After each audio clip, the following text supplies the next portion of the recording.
গাছ বড় হয় ফল ফলাদি দলে যেমন নিজেরও বাচ্চা করে লিয়ে খাইতে পারবো যেন বিক্রি করে বাচ্চা গেলে গিয়ে পড়ালেখার কিছু টাকা হুজুরকে পড়ালেখা করাইতাম পারি যেন বাচ্চা করে। আমরা আশা করি এই ফল গাছ আর এই আমাদের যে বনজ গাছ এগুলা পরিচর্যার মাধ্যমে আগামী দিনগুলোতে আরও সুন্দর আরও ভালোবাসা আমরা করতে পারি।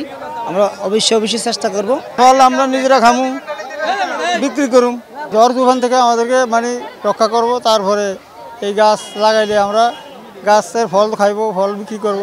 ফলের গাছ পাইছি, গাছ লাগাইলে আমার পরিবারের উন্নয়ন হইব, বাচ্চা কাচ্চা খাইতে পারবো, গাছ এই জন্য ফল হইব, বেচতে পারবো। আমি নারকেল গাছ, সুগারি গাছ, পেয়ারা গাছ, সবেদা গাছ, নিম গাছ, এই গাছগুলো আমরা পাইছি, পাইয়া বাড়িতে নিয়ে রুবো, রোয়ার পরে ফল ধরলে আমরা খাবো, বেচবো, ফলাইনে খাইব।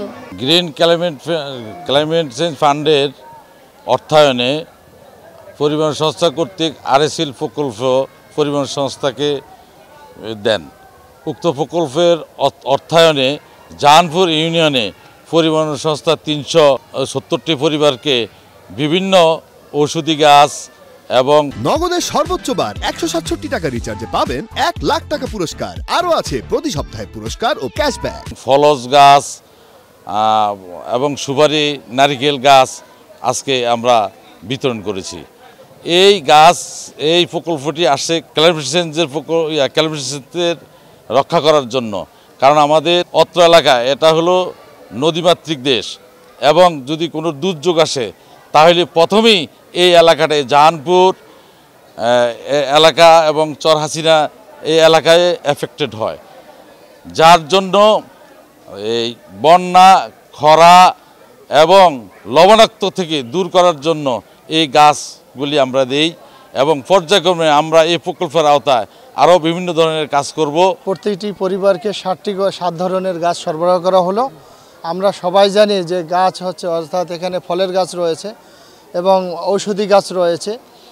ফল এবং ঔষধি গাছ দুটি আমাদের মানব জীবনের জন্য দরকার এবং বেশি প্রয়োজন, যেটা একেবারে উপকূলবর্তী এলাকার উপকূলবর্তী ইউনিয়ন। এটা আমরা জানি যে আপনার প্রাকৃতিক যে দুর্যোগ রয়েছে, প্রাকৃতিক দুর্যোগের যে ঝুঁকি নিরসন এবং আমাদের পুষ্টি চাহিদা পূরণ, দুইটার জন্যই আমাদের কিন্তু পারিবারিক পর্যায়ে আপনার ফল এবং ঔষধি গাছ খুবই প্রয়োজন। 7 ধরনের গাছ রয়েছে, সেই গাছের আপনার রোপণ পদ্ধতি বলা হয়েছে, পরিচর্যার বিষয়ে বলা হয়েছে।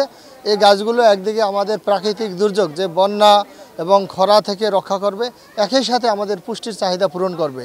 আমরা জাহানপুরের সকল কৃষকদের আহ্বান করব তারা যেন এই গাছগুলো অত্যন্ত যত্নের সাথে রোপণ করে এবং সেচ সার এবং অন্য যে পরিচর্যা সেটা প্রতিপালন করে।